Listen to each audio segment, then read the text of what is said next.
Bienvenidos a Diálogos con la Nación. Hoy tenemos con nosotros a don Sergio Ramírez Mercado. Bienvenido. Gracias. Don Sergio, con usted es inevitable hablar de política, inevitable hablar de literatura. Quisiera comenzar con política y comenzar con una pregunta muy buena que me encontré, que le hicieron en el año 2015 en El País, el periódico El País de España. Si Augusto César Sandino pudiera ver lo que pasa hoy en Nicaragua, en la Nicaragua sandinista, ¿qué cree usted que le haría? Pues quizás vuelve a morirse, ¿no? ¿Por qué? Porque no se reconocería, es decir, en lo que está ocurriendo. Y yo creo que precisamente a Sandino se le echa tierra hoy en día para que no existan las formas de comparación. Yo estudié mucho el pensamiento de Sandino, produje 2 tomos de escritos suyos, de discursos, entrevistas, manifiestos, cartas. Uno puede ver muy claramente su pensamiento, que era muy sencillo. El pensamiento de Sandino se reduce a 3 elementos fundamentales. Defensa de la soberanía nacional, sistema democrático real y un sistema de libertades públicas. Soberanía. El tratado Wang Yin Ortega entierra la soberanía nacional, otorga una concesión de 100 años a un chino desconocido sobre un inmenso pedazo del territorio nacional gratuitamente. Eso es algo en lo que Sandino jamás se reconocería, ¿no? El canal por Nicaragua lo vio siempre como una agresión extranjera. El proyecto de un canal por Nicaragua de una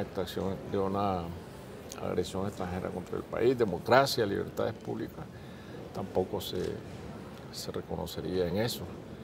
Y algo más todavía que Sandino dice muy claramente en uno de sus escritos, en una entrevista con un periodista que en este momento no recuerdo si era Carleton Bills o era un periodista vasco que lo entrevistó, ya cuando él estaba por abandonar las armas, cuando él dice: ¿creen que yo me voy a hacer millonario?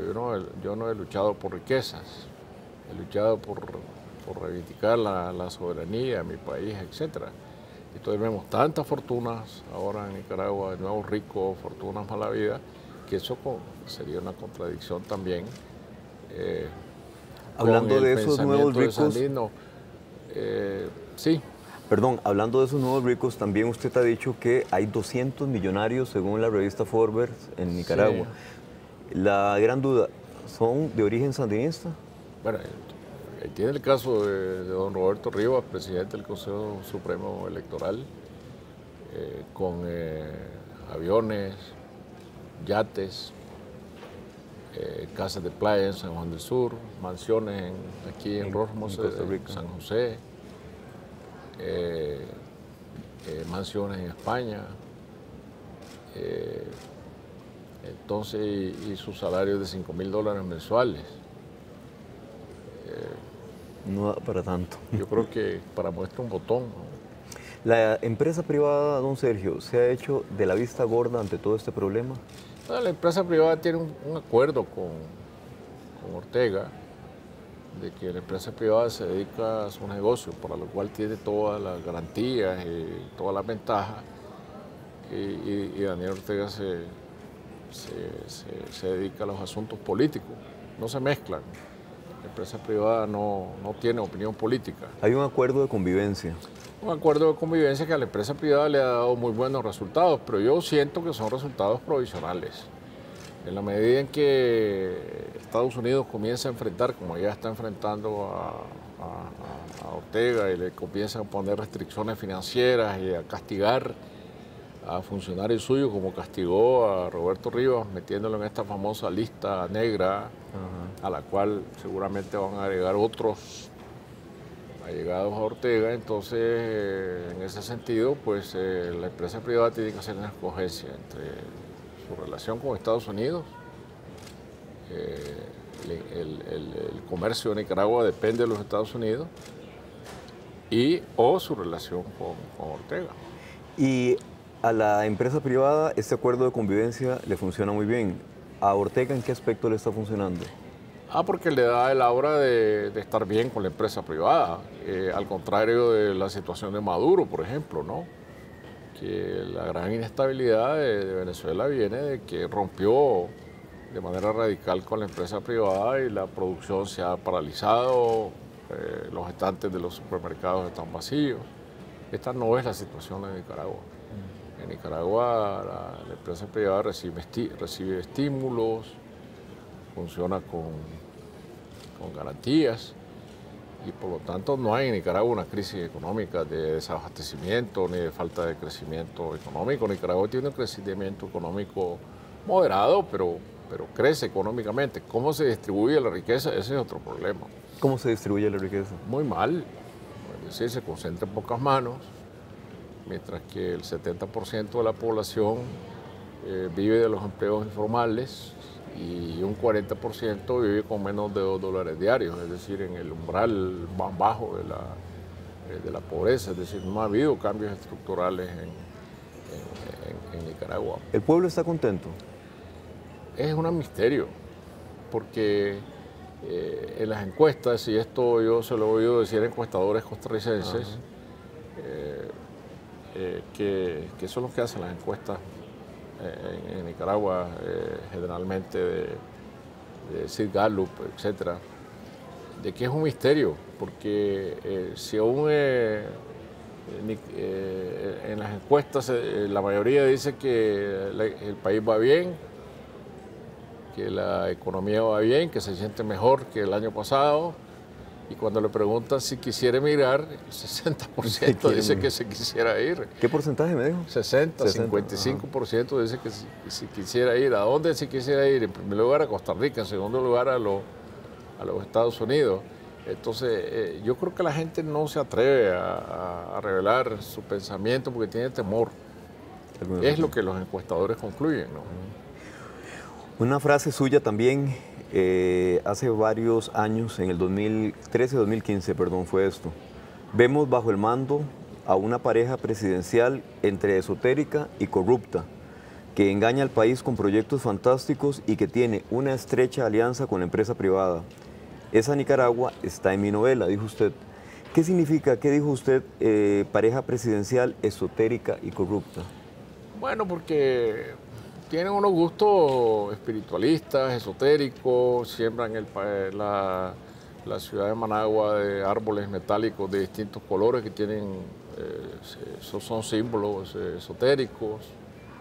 Las audiencias públicas las conceden debajo de un ojo de Fátima, pintado en un mural, que también es otro símbolo que protege contra el mal de ojo y los enemigos. Pues ese tipo de creencias que a mí lo que hacen es confirmarme que vivimos en países extravagantes, ¿no? Que la vida pública es extravagante, sorpresiva, y eso de sorpresiva es útil para la novela, pero que desentona con lo que debía ser la realidad de nuestros países, ¿no? ¿Es Rosario Murillo la que gobierna en Nicaragua? Ella tiene mucho poder, por lo menos el presidente Ortega ha dicho que le ha concedido la mitad del poder. Yo creo que esa mitad ha ido aumentando. ¿Y qué pasará con los Ortega en el futuro? O sea, ¿este mandato se va a perpetuar desde su punto de vista? Pues la Constitución ha sido reformada para volver indefinido el mandato presidencial, es decir, las reelecciones pueden ser indefinidas. Y como el presidente Ortega tiene más o menos mi misma edad, pues llegará un momento en que tendrá que acordarse de esa edad y transmitir el mando, ya sea a su esposa o a sus hijos, no sé, eso no lo sé. ¿Cómo lo define usted a él? ¿Dictador? ¿Autoritario? Pues es un caudillo, no un caudillo revolucionario, sino un caudillo de los tantos que ha habido en Nicaragua. Desgraciadamente en Nicaragua no recordamos a los presidentes democráticos, porque los ha habido muy pocos. Recordamos a 3 caudillos del siglo XX, el general Zelaya, que encabezó la Revolución Liberal, Somoza, que fue el caudillo del Partido Liberal, el viejo Somoza, y Daniel Ortega, que es el caudillo de ¿Es Daniel Ortega marxista o ya es... Eso yo no lo ya podría- varió, ya yo, varió Pues yo ideológicamente nunca hablando? volví a hablar con Daniel Ortega hace muchos años. Yo lo conocí como un hombre muy convencido de sus ideas marxistas, leninistas, radicales, ateo, por supuesto. Pero hoy yo lo oigo invocar mucho a Dios, a la Virgen María. Y Ha habido un cambio entonces fuerte en él. pues supongo yo, porque no sé cómo se dio, pero bueno, yo simplemente escucho lo que él dice ahora, ¿no? ¿Y cuál considera usted que ha sido la receta? Usted lo conoció bien, usted fue su vicepresidente de 1985-1990. ¿Cuál ha sido la receta para permanecer en el mando tanto tiempo? La receta Pues yo creo que su persistencia, él cuando el Frente Sandinista estaba en bancarrota, en la ruina, después de la derrota electoral de doña Violeta, que le infringió doña Violeta Chamorro, pues él nunca dejó de trabajar con las bases del partido, yendo a los barrios, a los municipios, las comarcas, a mantener unida a la fuerza de base que estaba formada por los viejos guerrilleros, por los colaboradores de la guerrilla, por los combatientes históricos. Y él sí se convirtió en un auténtico líder de ese Frente Sandinista maltrecho, disminuido que había entonces, y esa fue su base. Y después comenzó a actuar como un político sagaz, digamos, con esa matrería que ha tenido siempre la política, y su gran paso estratégico, digamos, fue su alianza con Arnoldo Alemán. Es decir, hacer que Arnoldo Alemán, porque él ya dominaba el Poder Judicial, no fuera a la cárcel por lavado de dinero como estaba condenado, a cambio de que, con los votos de Arnoldo Alemán, reformar la Constitución para disminuir el número de votos que se necesitaba para ser electo en primera vuelta, hacia la cifra que coincidiera con la cifra de votos que era el techo de Daniel Ortega en todas las elecciones que había perdido.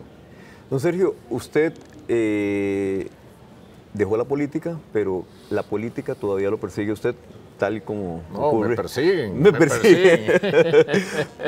La política lo persigue a usted. En Nicaragua, ¿la política lo está persiguiendo? ¿El gobierno lo está persiguiendo? No, yo no puedo decir eso. No. Yo no puedo decir que soy un perseguido político. No, yo entro y salgo de Nicaragua.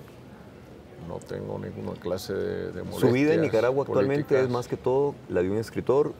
¿No La tiene verdad ninguna es que participación política? No, yo no participo en partidos, en organizaciones, no tengo vida política activa porque no me interesa. Yo creo que ya mi participación política ya se la di al país. Yo hice lo que pude cuando debía hacerlo, cuando era joven, cuando me metí en lo que fue esta gran aventura de mi vida, que fue la revolución. Y yo siempre soy un defensor del recambio generacional. Yo creo que la gente de mi edad ya no debería estar metida en política porque eso estorba el relevo generacional. De manera que yo sí soy crítico.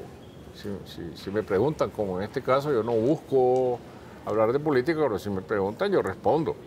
Porque sí siento que tengo este deber ciudadano de hablar de lo que me preocupa, a la par de mi deber de escritor, de escribir para mis lectores en términos literarios y que yo sea un escritor atractivo para los lectores. Son dos situaciones muy distintas. En este momento yo estoy hablando como ciudadano. En Nicaragua, decía usted, se necesitan nuevos espacios para los políticos, pero ¿hay una nueva clase política? ¿Realmente se ha permitido que emerja esa nueva clase política? Es que las condiciones no lo permiten. En primer lugar, los verdaderos partidos, los partidos donde hay, o formaciones políticas donde hay verdaderos opositores, están prohibidos. No tienen personalidad jurídica.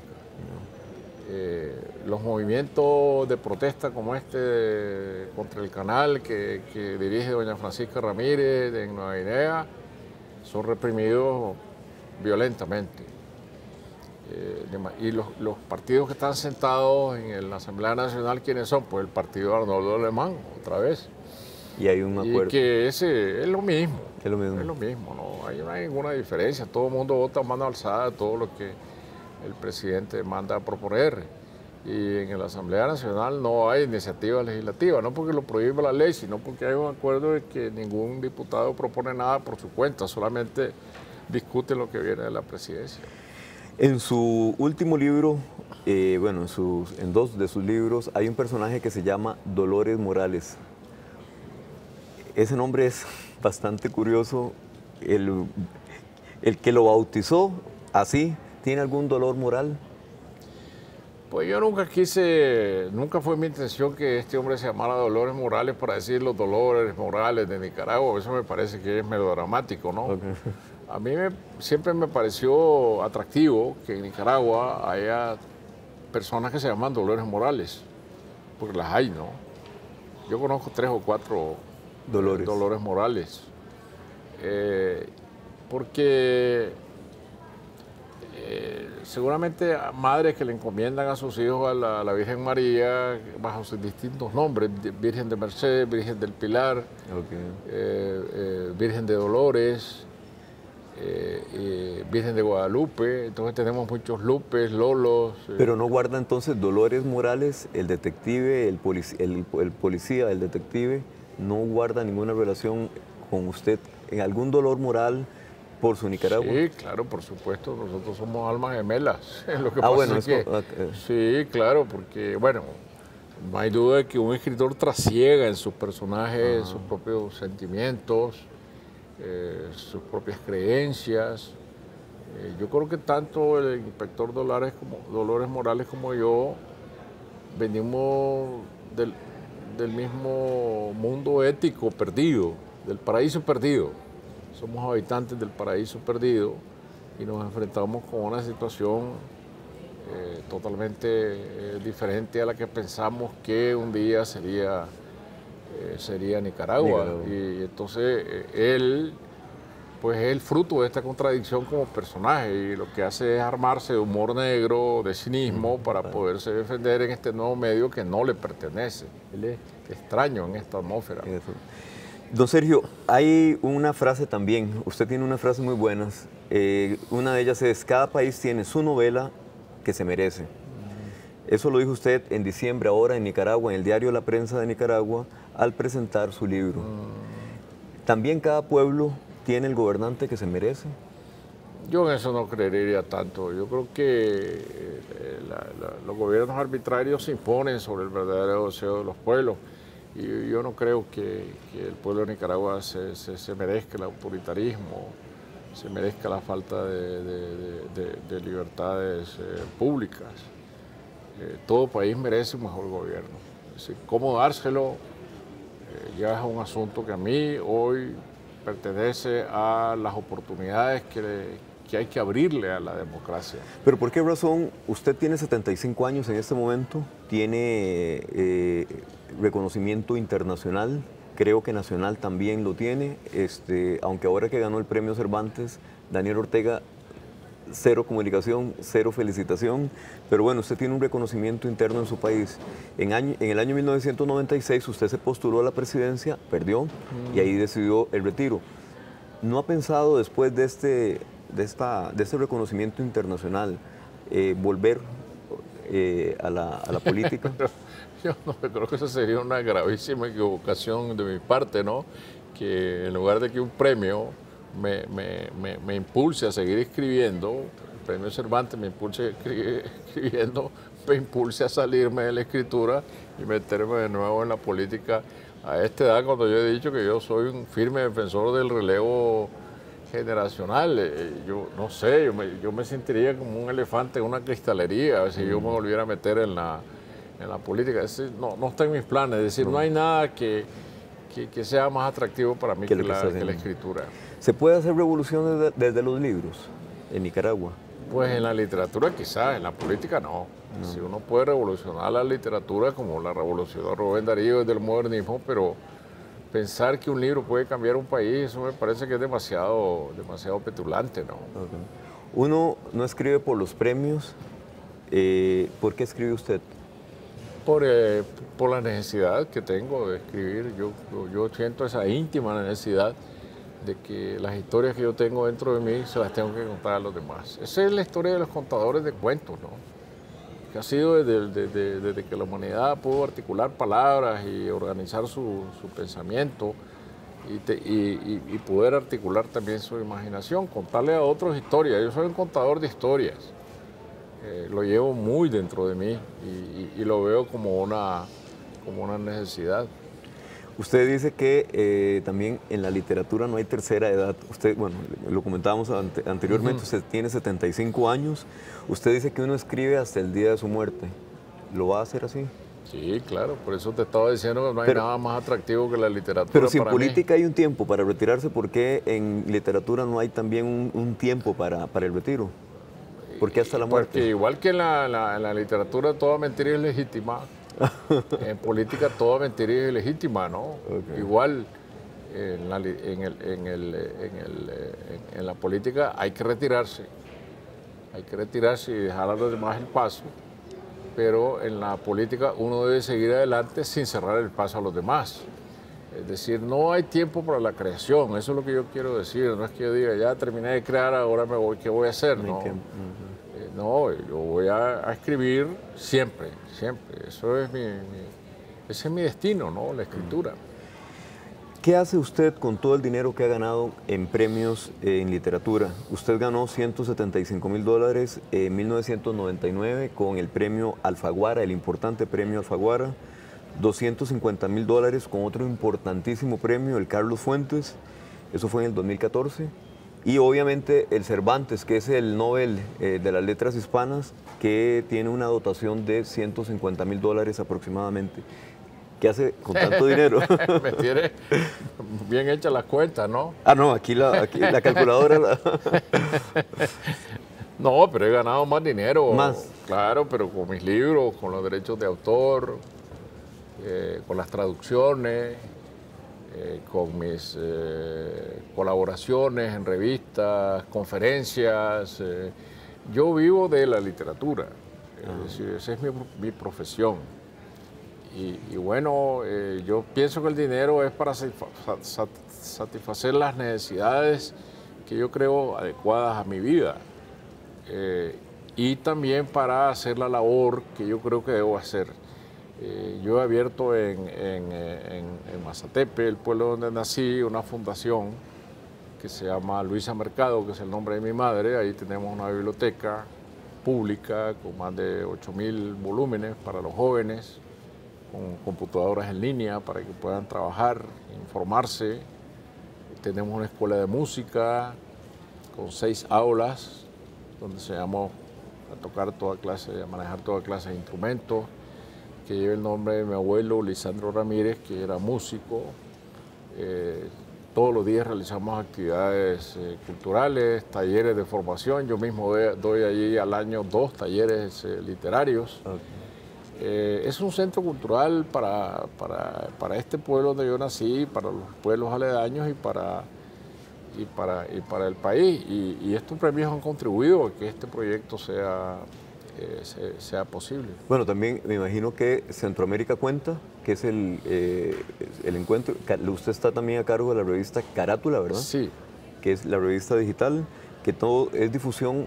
Usted está metido más que todo en difusión cultural, que es lo que... A mí me interesa mucho empujar a los jóvenes, sobre todo, crear oportunidades para los jóvenes escritores, para los jóvenes artistas, lograr que se vean las caras con otros escritores de otras partes del mundo, famosos, de mérito. Por eso organizamos Centroamérica Cuenta, hacer que se publiquen antologías en Alemania, en Francia, en Estados Unidos, con relatos de escritores centroamericanos, o que las editoriales extranjeras se fijen en ellos. Todo esto es parte de la intención que tiene Centroamérica Cuenta y lo hemos logrado bastante. Y la revista Carátula ya tiene 15 años de existencia, es la primera revista electrónica que se creó en Centroamérica, tiene 35,000 lectores certificados. Algo que no se podría hacer en papel, ¿no? Es muy difícil para una revista literaria lograr esto en papel. Bueno, todos estos esfuerzos van destinados a lo que yo he creído en mi vida siempre, que es Centroamérica, una entidad cultural. Por eso, cuando yo vivía aquí en Costa Rica, creamos la Editorial Universitaria Centroamericana, EDUCA, en el año 1968, y que también fue un hito, así como en el año 1971 organizamos aquí con el apoyo del gobierno don Pepe Figueres el primer festival cultural centroamericano, donde hubo una bienal de pintura, donde hubo una feria de libros, un festival de teatro. Sí, yo he querido siempre la identidad cultural de Centroamérica. Don Sergio, su primera publicación fue en el año 1963, Cuentos, en 1963. Entiendo que usted tiene más de 20 publicaciones a lo largo de su vida. No, 60. 60, sí, okay. Sí. Y de esas 60 publicaciones, obviamente, muchas han trascendido y han recibido estos importantísimos premios. Es la primera vez que un centroamericano, usted es el primer nicaragüense, el primer centroamericano en ganar premios tan importantes como los que hemos mencionado. ¿Ha soñado con el Nobel de Literatura? No, yo no sueño con los premios. No, yo recibí el Cervantes con mucha alegría, pero nunca pensé que debería desvelarme por ganarlo, ¿no? Y entonces, yo creo que estos de los premios son hitos en el camino de un escritor. Uno debe alegrarse cuando lo recibe, pero no desvelarse por conseguirlos. Entonces, no sé, ahora en Nicaragua más bien se habla del premio Nobel para Ernesto Cardenal, que a mí me parece que es un candidato excelente. Todos lo estamos respaldando y ojalá sea Pero una también se ha hablado de usted que... para el Nobel de Literatura. Sí, pero bueno, tenemos de por medio a Ernesto Cardenal, que es un gran escritor de la lengua, ¿no? ¿Cuándo es que escribe usted? ¿Escribe todos los días? ¿Escribe... Cuando estoy en Nicaragua. ¿Escribe todos los días? Sí, de las 8 de la mañana a las 2 de la tarde. Sí. ¿Dónde escribe usted, don Sergio? En mi estudio. Tengo un estudio separado de la casa. Es una especie como de cápsula espacial. Eso le iba a decir. ¿Dónde se inspira? Es que yo escribí la soledad. Es decir, la musa literaria, narrativa, no es como la de la poesía, que baja, lo envuelve a uno en su luz y uno puede producir en una hora un gran poema, ¿no? No, la musa narrativa es administrativa, ¿no? Hay que administrarla, uno tiene que sentarse, trabajar mucho todos los días. Cuando uno no tiene ideas imaginativas, pues tiene que corregir, volver hacia atrás, pero no salirse del encierro. Y la gran musa es la soledad. Sin la soledad yo no podría escribir, es decir, yo no puedo escribir en esta redacción aquí. No podría escribir. Yo no podría. No, yo claro, me encanta entrar en una redacción como esta porque yo sé que yo haría una nota o un artículo sin ningún problema, es parte del ambiente, pero ponerme a crear literariamente, eso para mí necesita de soledad. ¿Qué papel juega su esposa, doña Gertrudes Guerrero, en su obra diaria? Bueno, cuando yo escribí en 1985, me puse a escribir Castigo Divino en medio de los rigores de la guerra, de la contrarrevolución, de las dificultades que yo estaba en el gobierno, acababa de ser electo vicepresidente. Yo me levantaba para poder escribir, me levantaba de madrugada. Tenía que escribir de las 4 de la mañana hacia las 8, entonces yo le dediqué a ella este libro poniendo a Gertrudis, se llama mi mujer, le decimos Tulita, que inventó las horas para escribir este libro, porque ella ha inventado las horas para que yo escriba, es decir, ha garantizado mi soledad. Ella es la primera guardiana que yo tengo de que yo no estoy cuando estoy escribiendo, de que no hay llamadas por teléfono para mí. Sin esto, pero más que eso, sin su comprensión de que se casó con un escritor y que vivimos dificultades, porque yo cuando renuncié a mi cargo de secretario general del SUCA aquí en Costa Rica para irme a Alemania a solamente escribir con una beca de escritor, que me ponía en condiciones económicas más disminuidas de las que yo tenía aquí, que eran muy buenas. Ella me acompañó muy solidariamente, siempre estuvo conmigo, ha estado conmigo, creyendo en mi vida de escritor. Entonces eso es invaluable. ¿Quién lo inspiró a usted, si usted pudiera dar un nombre, a ser escritor? Pues mi madre fue la primera que revisó mis trabajos, fue mi profesora de literatura castellana. Por ella aprendí yo a leer al Arcipreste de Ita, al Marqués de Santillana, a Quevedo, a Góngora, después a García Lorca, a Neruda. ¿Y desde qué momento usted decidió ser escritor? Desde que sentí esa necesidad dentro de mí de que yo era un contador de historias y que tenía que contarle Si a pudiera otros. decir la edad, ¿qué edad 14 años escribí yo mi primer cuento. Ah, ok. Yo lo mandé al diario La Prensa, que dirigía Paul Antonio Cuadra, el suplemento literario. Y se lo publicaron. Y él me lo publicó sin saber mi edad. Sí.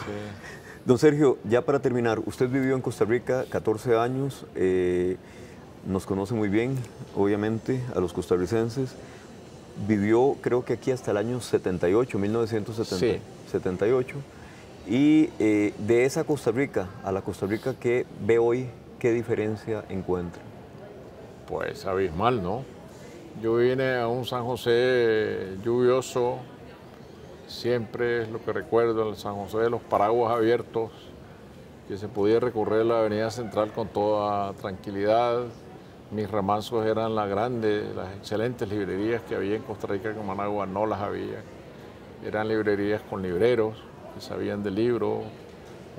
Yo comenzaba mi paseo en la librería Trejo, en Cuesta de Moras. Luego la librería Lehmann, donde había tertulias literarias, los intelectuales, los escritores se reunían ahí a conversar. Era una excelente librería también, y la librería Universal, más abajo.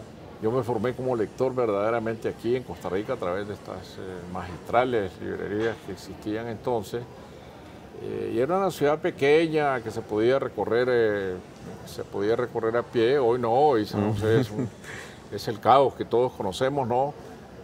Extendido por todas partes, unido por autopistas. La vida ciudadana cambió de naturaleza, es una vida más multitudinaria.